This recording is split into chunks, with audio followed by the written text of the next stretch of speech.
Welcome, friends, to another edition of Economic Update. I'm your host, Richard Wolff.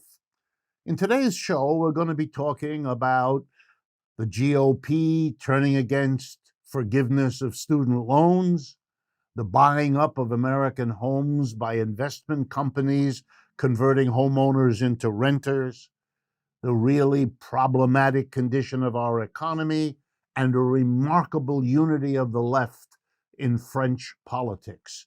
And then in the second half of the show, I've invited a specialist in the history of the left and of Marxism and socialism, who's going to talk about how the left has handled wars, both in the past and right up to the present Ukraine and all of that, so that we learn more about how the left has debated and divided around that question. So let me jump right in. On the 5th of May, and before and after as well, the leader of the Republican Party, Senator McConnell, at least a leader in the Senate, has been slaving away doing his usual political dirty work, this time trying to destroy, to stop, to block the forgiveness of student loans. And I wanted to explain what this is about, since Mr. McConnell clearly either doesn't know or isn't sharing that reality. We are a more indebted economy than we have ever been. The American people are laboring under burdens of debt we've never seen before in American history. Mortgage debt, automobile car payment debt, credit card debt, and student debt. The four debt horsemen of the apocalypse in this country. And one of the great anxieties of the rich, and led by the banks, is that this mountain of debt will be renounced by the debtors, because in the history of the world, that has happened many times. And the fear here is palpable. And the problem is that students who have often been the advance guard, the vanguard of social change, demanding the changes that then the rest of the citizens catch on to. The students are demanding forgiveness, at least of their debt. And that opens the box of the possibility of an anti-debt movement that has the capitalists of this country shaking in their high-priced boots. And Mr. McConnell is there to do the job. And he begins as follows. He calls debt forgiveness, and I did not make this up, friends, socialism. Now, besides indicating that he doesn't know much about socialism, and what would we expect from a Republican senator, socialists have advocated all kinds of things, but forgiveness of debt, which is in there somewhere, has never been the major thrust of a socialist platform. But of course, Senator McConnell doesn't know or care. He uses that as a swear word to kind of knock it out. But you might be interested that I did a little research, and my research took me to the Old Testament in the Bible, particularly to Leviticus 25, for those of you who know about these things, where the Bible says that God is pleased if every 7 years, guess what? We forgive debts. It's a way of restoring the community, preventing it from splitting between the debtor and the creditor. But Mr. McConnell, who I'm sure is a good Christian, didn't know much about it or didn't care. What else did he do? Well, he said, we really don't need to help the students. It isn't fair. What does he mean? He knows that they're going to do everything in their power to not forgive the people with mortgage debt, the people with credit card debt, the people with automobile payment debt. You know, we have these debts because we don't have enough wages and salaries to buy things outright, which we would have preferred to do. Debt is the last resort of people who don't want to give up on the things that are important in life, even though they're not paid properly. Guess by whom? By the capitalists who employ them. And so Mr. McConnell wants to turn those who will not be forgiven against those who might be if they mobilize. Of course, the alternative is to say to everybody, the students are simply the first ones. Line up with them, line up behind them. Get for yourself as a debtor what the students are fighting to get for themselves. That, Mr. McConnell, what doesn't want. And then his last little dirty shot. He refers to the debtors as Ivy Leaguers. Here the idea is, in case you hadn't heard it, that we shouldn't give student forgiveness because, get this now, some of the students don't need to have their debts forgiven because they come from wealthy parents. They go to the elite schools. They're rich people.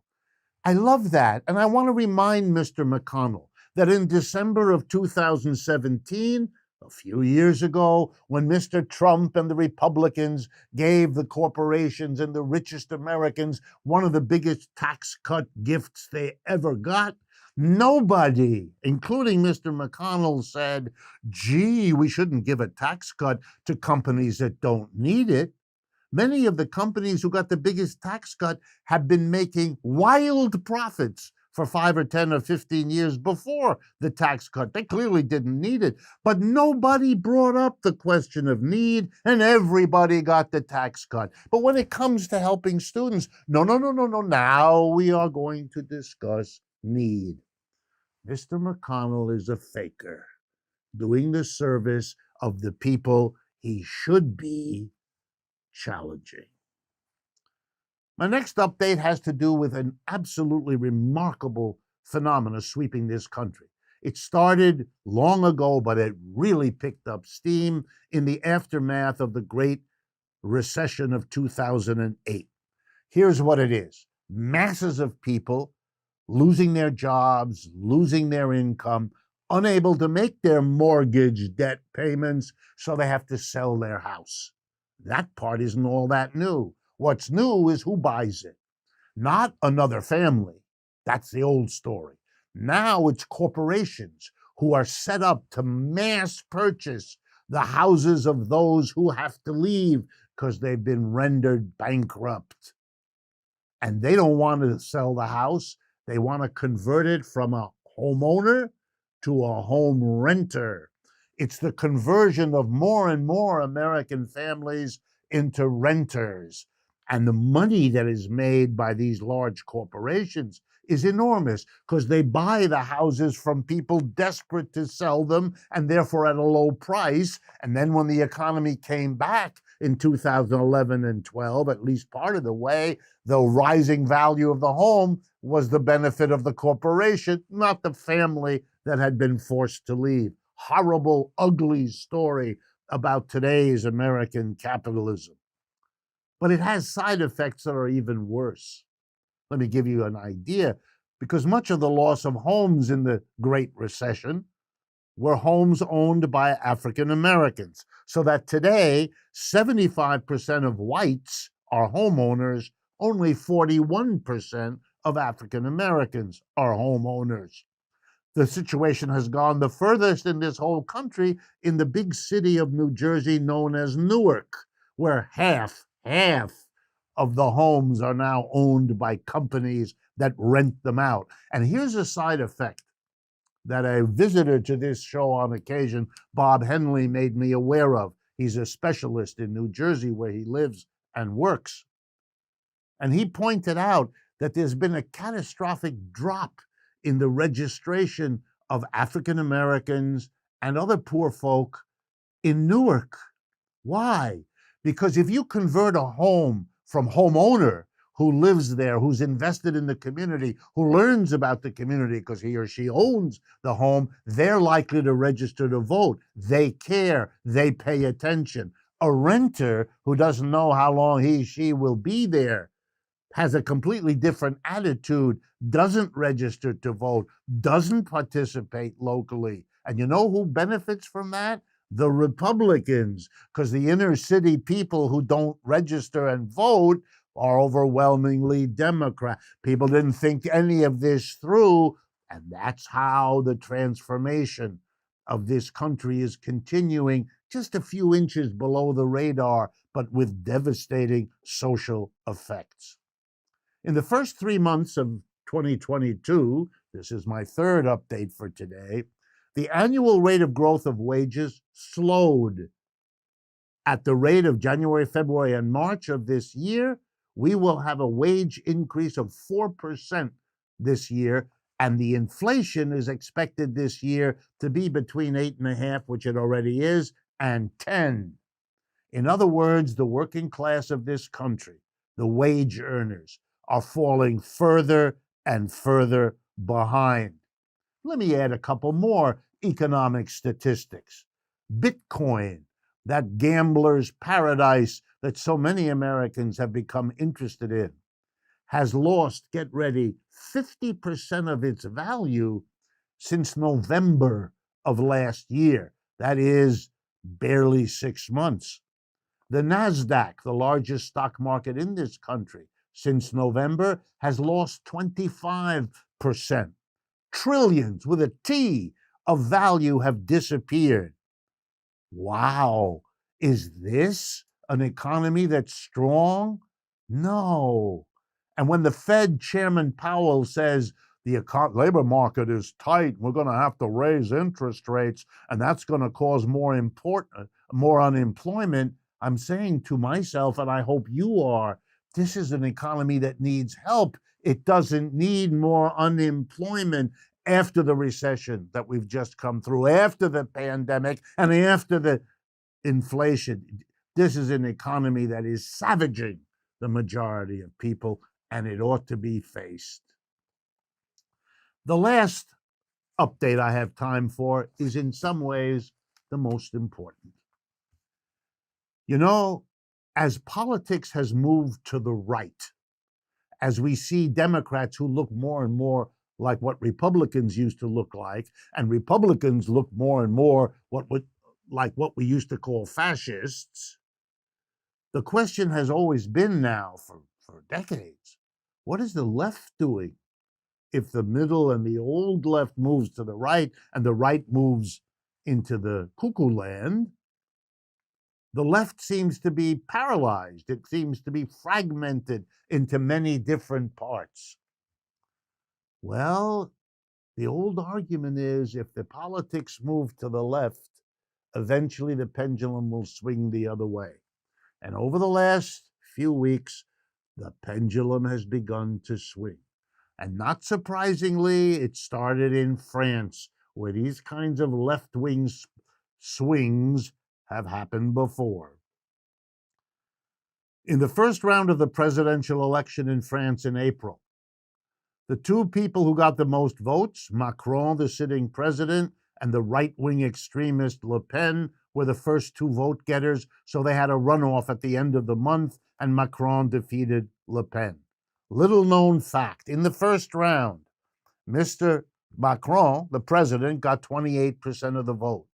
The four left-wing parties, had they come together and backed one candidate, would have gotten, and they did get this together, 30%. In other words, they would have won. But they didn't. They fought each other. Over the last few weeks, they have come together. And now they are going to back one candidate in each district of France in the legislative elections coming in June. Left-wing unity is rearing its head. And for the politics of the West, watch out. We've come to the end of the first part of today's show. And as we continue to celebrate the 10th anniversary of creating and producing content, we urge you to take a look at all that we do at democracy.info, democracyatwork.info. For example, Capitalism Hits Home. It's a podcast that explores the intersection of psychology and economics, hosted by Dr. Harriet Fraad. Her show and others can also be found at our website. And of course, we couldn't do all this without your support and encouragement, which is enormously appreciated and needed. Please stay with us. We'll be right back with Professor Marcello Musto.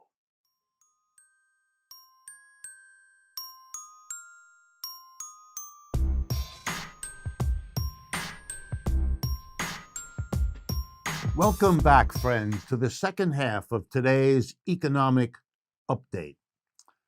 Before introducing our guest and our friend, because he's been a friend of mine for years, I want to raise the question that motivated the arrangement of this conversation.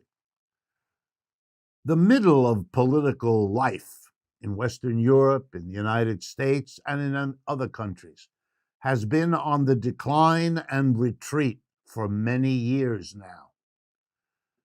The war in Ukraine is an attempt by the middle of our political spectrums to hold on to its shift to the right of the last several decades, but above all, to hold on to its position of power, increasingly threatened from the left and the right.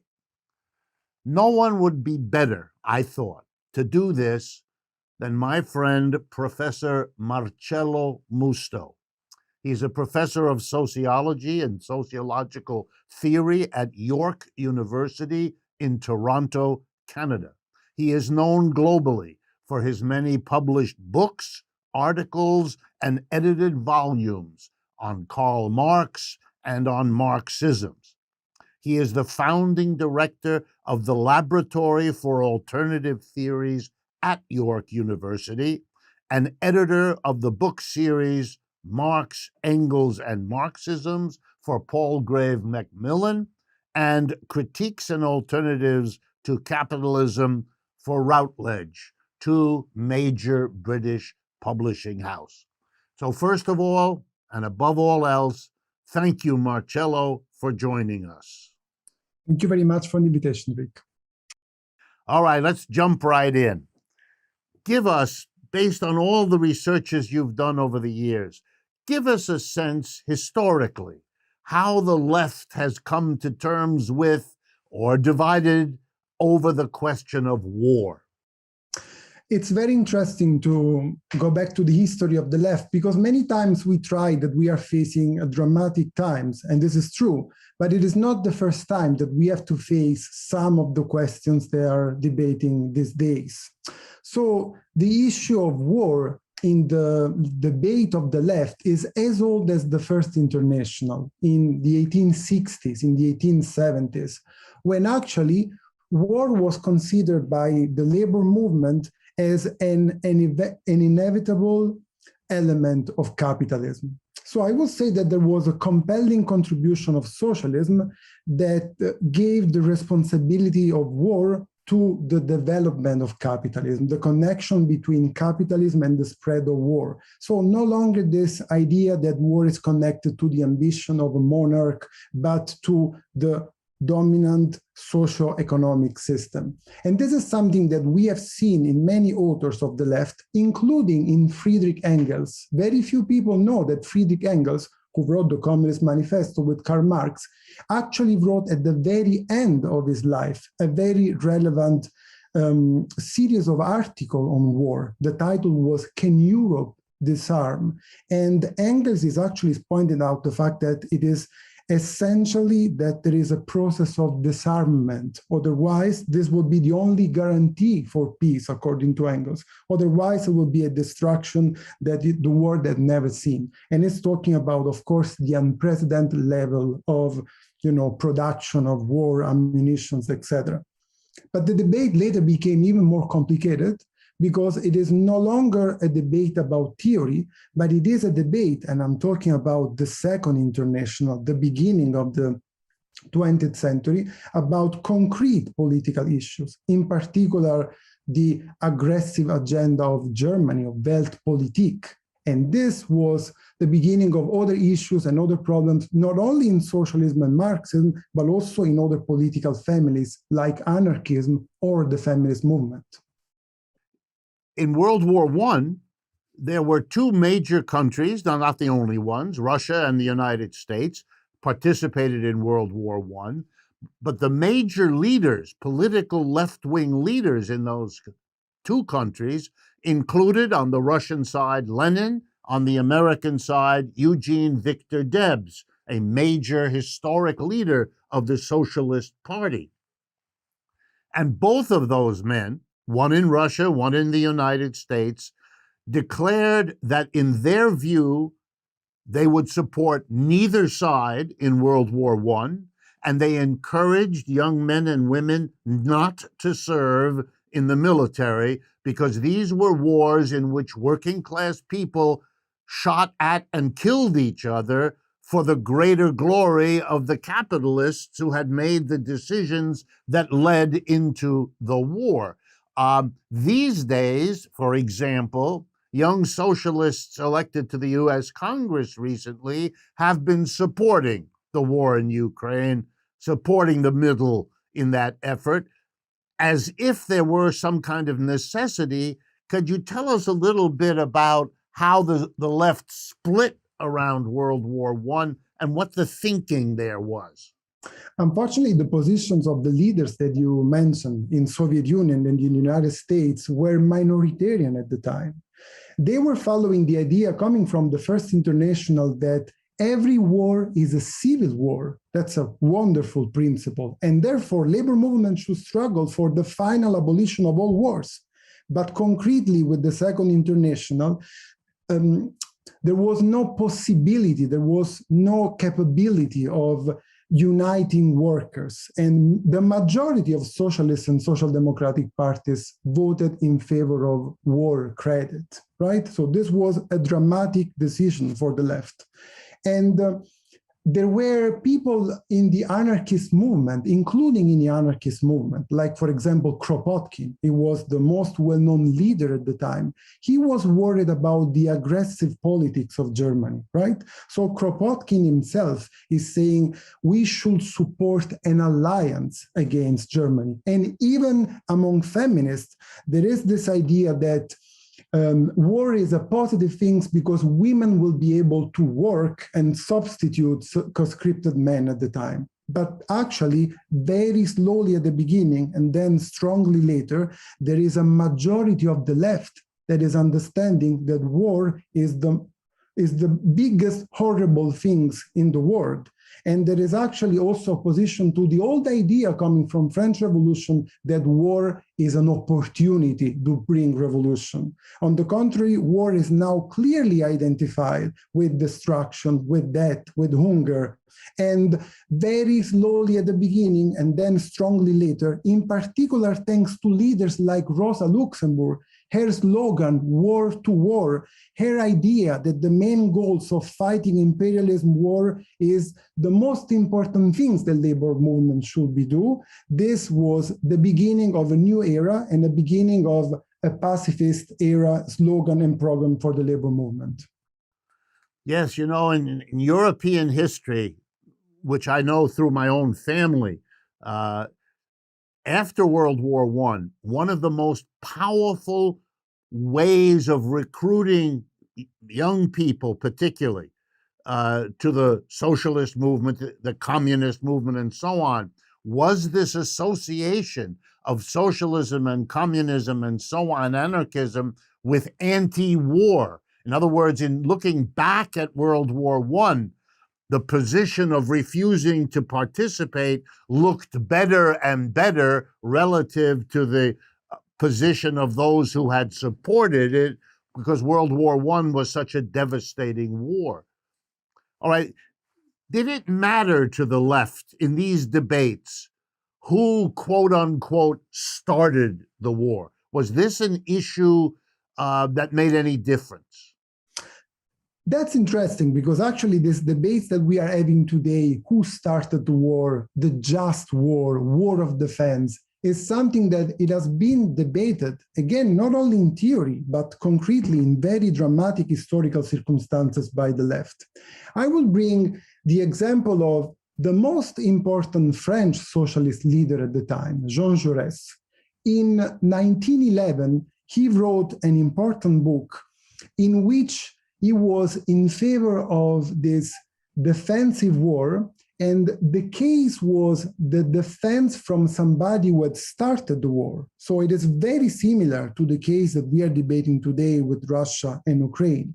But actually, once again, Rosa Luxemburg was very brilliant in her critical analysis of this position, because Rosa Luxemburg wrote that it is not easy to say who really started the war and if there are stratagems adopted by a country to make another country start a war. So you cannot measure with the yardstick of justice or through a scheme of defense and aggression about these things of war. And there is another woman, wonderful that this is coming from two women, and wonderful, as I mentioned before, that the struggle against militarism was essential for the struggle against patriarchy. The other person is Simone Weil, Reflection on War in 1933, a very small but brilliant contribution article that she wrote. She's going against this ideology of violence, and she wrote that no matter what name it may take, fascism, liberalism, dictatorship of the proletariat, the principal enemy is the administrative, policy, and military apparatus. And war is, of course, the biggest moment in which this apparatus is growing and taking more power on self-emancipation of workers and citizens. Okay, in the time we have left, let me ask you, given what you have told us and given this history, how do you understand what the left is doing in relationship to the Ukraine war, and what is your own view as to what the left's position ought to be? Well, unfortunately, this theoretical debate is not there. We are very weak theoretically in some countries. I was born in Italy, right? And this is an example, because in my country, there was the biggest communist party in Western Europe, and now the weak is very left. In some other countries, this is not the case, like with La France Insoumise and Mélenchon in France. I will say that there are mainly three positions. The first one is a position with which I don't agree. That is a position of not condemning very clearly Russia. There is this idea United States have done the same, or they will have responded in the same way if they were at risk of its security. But in my opinion, this kind of position will make difficult to denunciate later possible future act of aggression committed by anybody.